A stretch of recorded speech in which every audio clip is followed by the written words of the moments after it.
السلام عليكم ورحمة الله وبركاته. أهلا بكم حبيباتي في قناتي وقناتكم يوميات ونصايح فوزية. إن شاء الله النهاردة فيديو من الحاجات المفيدة جدا، هقولك فيها رأيي في المشتريات بعد ما جربتها. طبعا كلكم بتتفرجوا معايا على المشتريات، عايزين تعرفوا بقى بعد التجربة ايه رأيي فيها. الفيديوهات دي من النوعيات اللي كنت بحب اتفرج عليها لأنها بتديكي كده الخبرة وبتعرفك ان كانت الحاجة دي كويسة مفيدة تشتريها او ما تشتريهاش، لان الصراحة الواحد دلوقتي لازم يحط كل قرش في مكانه علشان الحياة بقت صعبة ولازم نقضيها. بس يا ريت بقى لو انتي اول مرة تشتركي يا ريت تكوني اخت ليا وتنضمي لاسرتي وعيلتي الجميلة. ما تنسيش تشتركي من الزرار اللي تحت الفيديو، كمان تفعلي رمز الجرس هيوصلك ان شاء الله حاجات جديدة. رمضان كده بيودعنا، كل سنة وانتم طيبين وعيد سعيد عليكم بإذن الله، عيد مبارك. اول حاجه هقول لكم على رايي فيها اللي هو البيفي اللي انا اشتريته ده. طبعا انتوا عارفين ان انا اشتريت منه علبتين، العلبه كانت ب25 جنيه،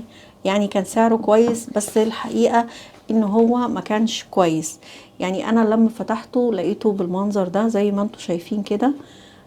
في حتت بيضه كده وحتت يعني انا الصراحه مخلياه علشان انتوا اقول لكم رايي فيه، لكن انا كان عليا انا خلاص مش هستعمله تاني. كمان طعمه مش حلو خالص، يعني بصي طعمه مش بلوبيف، هو طعمه اقرب من انه يكون لانشون غير انه يكون بلوبيف خالص. فهو الصراحة مش حلو، ويعني انا اتخدعت فيه برغم ان انا جربت من الشركة دي حاجات كتير، بس كانت جودتها حلوة وكانت طعمها حلو، لكن البلوبيف او البيفي دوت طعمه مش حلو خالص وما عجبنيش. فلو انتي هتجيبيه بسببي يعني ان انا قلتلك عليه حلو ما تجيبوهوش. انا بس بوريهولكوا اهو زي ما انتوا شايفين علشان تبقوا معايا في الصورة. تاني حاجة جبتها كنت جايبة الولاعة دي، هي حلوة شغالة بتطلع الشرز. يعني لو انتي شايفاها اهي فيها شرز، يعني اهي في شرز بيبقى موجود هنا. بس بصي انا بالنسبه لي مش عارفه العيب بقى في البوتاجاز عندي ولا العيب في ايه، لكن هي ما بتولعش بسهوله، يعني افضل اتكتك كذا مره لحد ما تولع. كمان بصراحه صوتها مزعج جدا، يعني اسمعي معايا كده اما تقعدي تعملي كده صوتها مزعج، فعقبال ما تولع. فبصراحة يعني هي كان خسارة، كانت ب39 جنيه، بس ربنا يعوض. من الحاجات الحلوة اللي اشتريتها المبخرة بتاعة العيدان دي. دي مبخرة كده بتحطي فيها العود جوه، عود البخور بتحطيه هنا بيكون موجود، شايفاها بيكون موجود هنا. بتحطي العود، بتحطي عود البخور هنا كده زي ما انتي شايفة اهو. في هنا كمان خرم صغنن، مش عارفة هتاخدي بالك منه ولا لأ، اهو هنا لو اوريهولك من هنا كده، ده بيتثبت فيه العود اهو. بصي العود طلع من بره اهو، شايفاه؟ طبعا انتي بتظبطيه كده وبتسيبيه، بتولعيه هو بيشتغل لوحده، التراب اللي بينزل منه بينزل جوه هنا وتنفضيه وتقفلي عليه كده، وهو بقى بيبتدي يطلع الدخان من هنا وبيبقى حلو جدا وريحته حلوه، وما بيوسخلكيش المكان اللي انت هتحطي فيه عود البخور ولا تلاقي التراب بعد ما تنضفي، وبتفضل ريحته حلوه وشغاله وقت. وكمان امن، يعني انا كنت خايفه لكن لقيته ان هو مش بيسبب حاجه لا قدر الله. انا جربته اكتر من مره فان شاء الله يبقى حلو. انا كنت جايباها ب15 جنيه، فهاتيه وبرضو تخلي عينك عليه. المهم ان هو هينضف، مش هيخلي لك حوالين عود البخور التراب والسرس اللي بينزل ده. وانتي بتشتري الطاسات اللي هي الصغيرة دي خلي بالك قوي وانتي بتشتريها، اشتري الايد دي لما تكون الطاسة الايد بتاعتها خفيفة، يعني الايد التقيلة زي ما انتي شايفة كده لما تحطيها على اي حاجة تلاقيها لو واخدة بالك بتقع.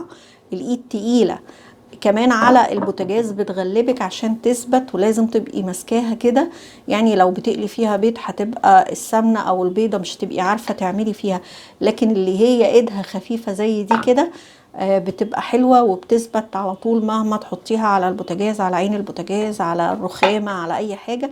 لكن دي زي ما انت شايفه كده، اول ما تحطيها شايفه، لو اوريها لك من هنا كده، بصي انا اول ما حطيتها هي وقعت، شايفه بقى اترفعت كده، فما بقتش مظبوطه. لازم تمسكيها كده، لكن اهي لو سبتها بتوصل كده، بتغلب بتغلب بتغلب. فانت دايما هاتي اللي ايدها خفيفه، علشان الايد ما تاخدش الطاسه نفسها تبقى اتقل منها وتقع.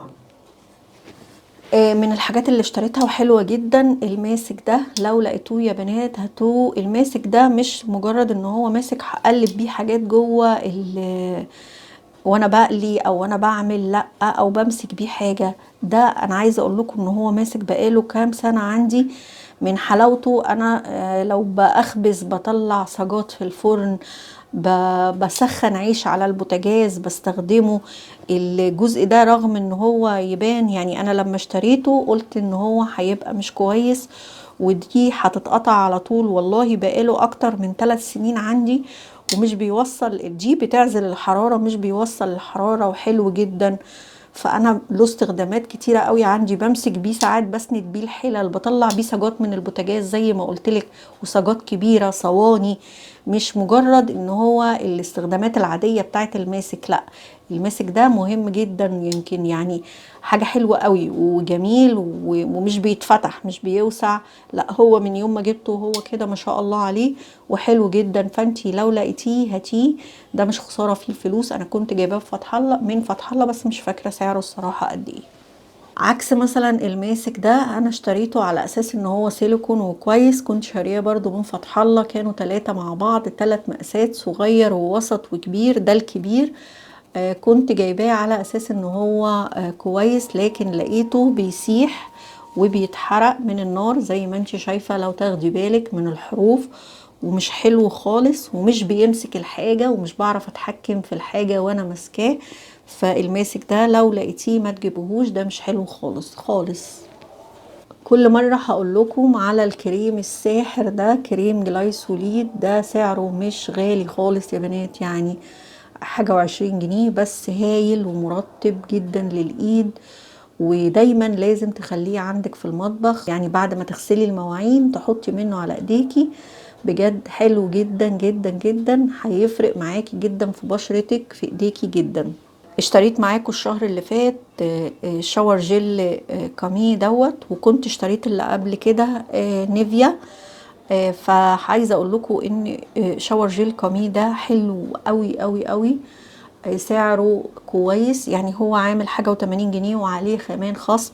بس عايزه اقول لكم ان انا ما استخدمتش منه كميه كبيره، يعني ما فيش، يعني ده ممكن يقعد معايا كذا شهر، يعني يقعد معانا 3 شهور، ممكن يقعد 4 شهور.